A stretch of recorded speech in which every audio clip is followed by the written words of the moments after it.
തുർക്കിക്കൊരു പണി കൊടുക്കാൻ ഇന്ത്യയുമായി കൈകോർത്ത് സിറിയയിലെ കുർദിഷ് നേതാവ് മസ്ലം അബ്ദി. സിറിയയിലെ കുർദിഷ് ജനതയ്ക്ക് മേൽ തുർക്കി പലപ്പോഴും ബോംബാക്രമണം നടത്താറുണ്ട്. കുർദുകളെ നയിക്കുന്ന മസ്ലം അബ്ദിയാണ് ഇപ്പോൾ ഇന്ത്യയിൽ നിന്ന് സഹായം തേടിയിരിക്കുന്നത്. സിറിയൻ ഡെമോക്രാറ്റിക് ഫോഴ്സിന്റെ കമാൻഡർ ജനറലും അവിടുത്തെ മുതിർന്ന നേതാക്കളിൽ ഒരാളുമാണ് മസ്ലം അബ്ദി.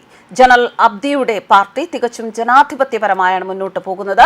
ഒപ്പം മതമൗലികവാദത്തെ എതിർക്കുകയും ചെയ്യുന്നു. സിറിയയിൽ ഒരു മതേതര സർക്കാർ സ്ഥാപിക്കാൻ മസ്ലം അബ്ദി ആഗ്രഹിക്കുന്നു.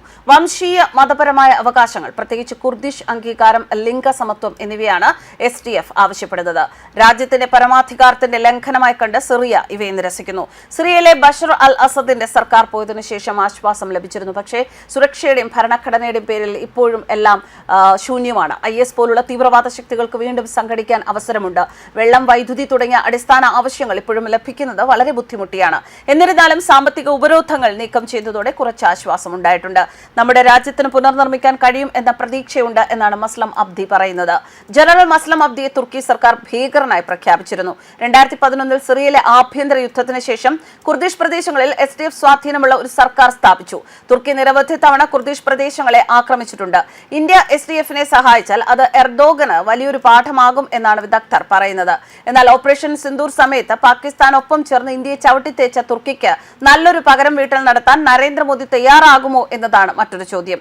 ഒട്ടോമൻ സാമ്രാജ്യത്തിന്റെ കാലം തൊട്ടേ സിറിയയും തുർക്കിയും തമ്മിലുണ്ടായിരുന്ന ആഴത്തിലുള്ള ജിയോ പൊളിറ്റിക്കും ജിയോ സ്ട്രാറ്റജിക്കും ജിയോ കൾച്ചറലുകളുമായ സമീപനത്തിന്റെ ചരിത്രം മനസ്സിലാക്കാതെ രണ്ട് രാജ്യങ്ങളും തമ്മിലുള്ള ബന്ധത്തെക്കുറിച്ച് വിശദീകരിക്കാനാകില്ല. ഒട്ടോമൻ സാമ്രാജ്യത്തിനെ തകർച്ചയും അതിന് ചുവടുപിടിച്ച് പുതിയ രാഷ്ട്രീയ ഗതികൾ ഉദ്ഭവിക്കുകയും ചെയ്തപ്പോഴും തുർക്കിയുടേതിന് സമാനമായ പ്രാധാന്യം സിറിയയ്ക്കും ഉണ്ടായിരുന്നു. കാരണം ഇറാഖ്, അറേബ്യൻ ഉപദ്വീപ്, യമൻ എന്നിവിടങ്ങളിലേക്കുള്ള രാഷ്ട്രീയവും സാമ്പത്തികവുമായ അഭിവൃദ്ധിയുടെ പ്രവേശന കവാടമായിരുന്നു സിറിയ വർത്തിച്ചിരുന്നത്.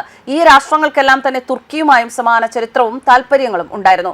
ഇരു രാജ്യങ്ങളും തമ്മിൽ 900 കിലോമീറ്ററോളം പൊതു അതിർത്തി പങ്കിടുന്നുണ്ട്. തുർക്കിയെ സംബന്ധിച്ചിടത്തോളം ഇത് വലിയ സുരക്ഷാ പ്രശ്നമാണ്. പ്രത്യേകിച്ചും കുർദിസ്ഥാൻ വർക്കേഴ്സ് പാർട്ടിയുടെ ഉദ്ഭവവും അസദ് ഭരണകൂടത്തിനടുത്ത് അവർക്കുണ്ടായിരുന്ന സ്വീകാര്യതയും സ്വാധീനവും, ബഷാറുൽ അസദിന്റെ ഭരണകൂടവും സായുധ വിപ്ലവകാരികളും തമ്മിലുണ്ടായ സംഘർഷങ്ങളും രാഷ്ട്രീയ വ്യതിയാനങ്ങളും മൂലം സിറിയയിൽ ഇപ്പോൾ നിലനിൽക്കുന്ന അരാജകത്വം തുർക്കിയെ വലിയ സുരക്ഷാ ഭീഷണിയിലേക്കാണ് കൊണ്ടെത്തിച്ചിരിക്കുന്നത്. അതിർത്തി പ്രദേശത്തെ ഐക്യവും ഗുരുതരമായ വെല്ലുവിളിയുമാണ് നേരിട്ടുകൊണ്ടിരിക്കുന്നത്. തുർക്കിയുടെ തെക്കൻ അതിർത്തിയിൽ അഥവാ വടക്കൻ സിറിയ കേന്ദ്രീകരിച്ചുള്ള പുതിയൊരു വിഘടനവാദ പ്രസ്ഥാനത്തിന്റെ സംസ്ഥാപനത്തിനുള്ള അപകടകരമായ സാധ്യതയും തുർക്കി മുന്നിൽ കാണുന്നുണ്ട്. എന്നാൽ അസദ് ഭരണകൂടത്തിന്റെ പതനം സിറിയയിൽ അധികാരം മുറുക്കാനുള്ള അവസരമാണ് തുർക്കിക്ക് നൽകിയിരിക്കുന്നത്.